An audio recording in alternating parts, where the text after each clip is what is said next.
Netherlands, May 10, 1940, 4:12 hours. The bridge was still standing, and that was how Gefreiter Lucas Weber knew the plan was already going wrong. At 4:12, they told him it had been taken. At 4:13, the firing started. Lucas lay flat in the wet grass, cheek pressed into cold Dutch soil, staring at the dark ribbon of river ahead.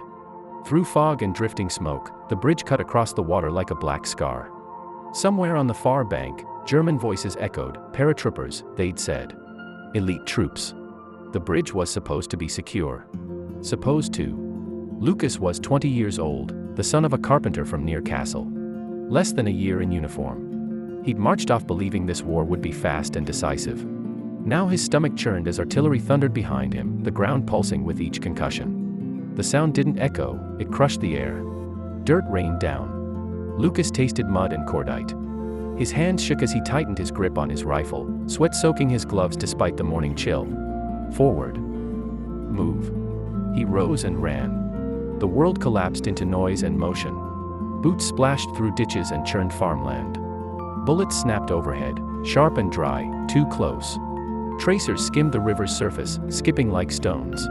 To his left, a man cried out and fell, rolling once before lying still. Lucas didn't look back. The bridge loomed closer. It was untouched. That terrified him more than if it had already been destroyed. If it stood, the charges were likely wired and waiting. All it would take was one Dutch engineer, 1 second of courage. Speed wins wars, they'd been told. Blitzkrieg. Momentum. None of that mattered when every step felt heavy and final.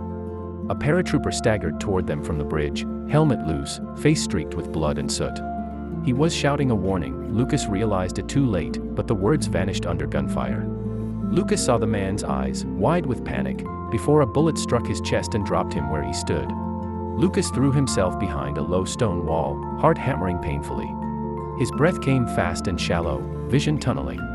He wiped his face with his sleeve and, for a split second, saw his father's workshop, sawdust in the air, the smell of fresh-cut wood.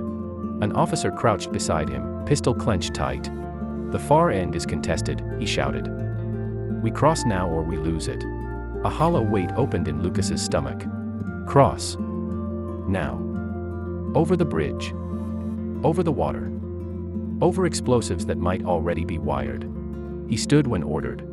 They ran in a loose cluster, boots clanging loudly as they hit the steel decking. The sound was unbearable, each step rang out like a hammer blow. Lucas imagined the vibrations racing through the structure, straight into the detonators. "This is where I die," he thought.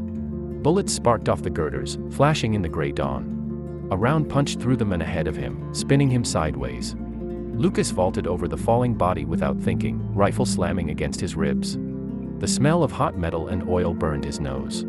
Halfway across, an explosion erupted nearby, not the bridge, but close enough to knock him to his knees.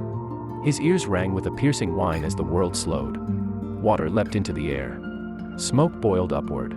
Dirt and splinters rained down. "Get up." He forced himself upright and ran. The far end rushed toward him. Dutch soldiers were visible now, faces pale, eyes wide, firing from behind sandbags and overturned carts. Lucas fired without aiming, recoil slamming into his shoulder. He didn't know if he hit anything. He only knew he had to keep moving. Then he was across. He collapsed behind a steel support, chest heaving, lungs burning. Around him, men shouted orders, reloaded, dragged the wounded. The paratroopers were there, what remained of them, mud-streaked, hollow-eyed, clinging to their foothold. For a brief moment, Lucas felt hope. Then the bridge behind him exploded. Fire and steel tore upward as the span collapsed into the river. The shockwave lifted Lucas off the ground and slammed him back down. When he looked up, the bridge was gone, twisted wreckage sinking beneath smoke and water. Silence followed. Heavy. Stunned. They were across. Alive. And completely cut off. Lucas lay there, staring at the smoke, hands shaking uncontrollably. The war had been supposed to be fast. Simple. Over before winter. As the firing resumed and new orders were shouted, Lucas Weber understood something that would never leave him. This war would not be decided by plans. It would be decided by moments like this, and by who survived them.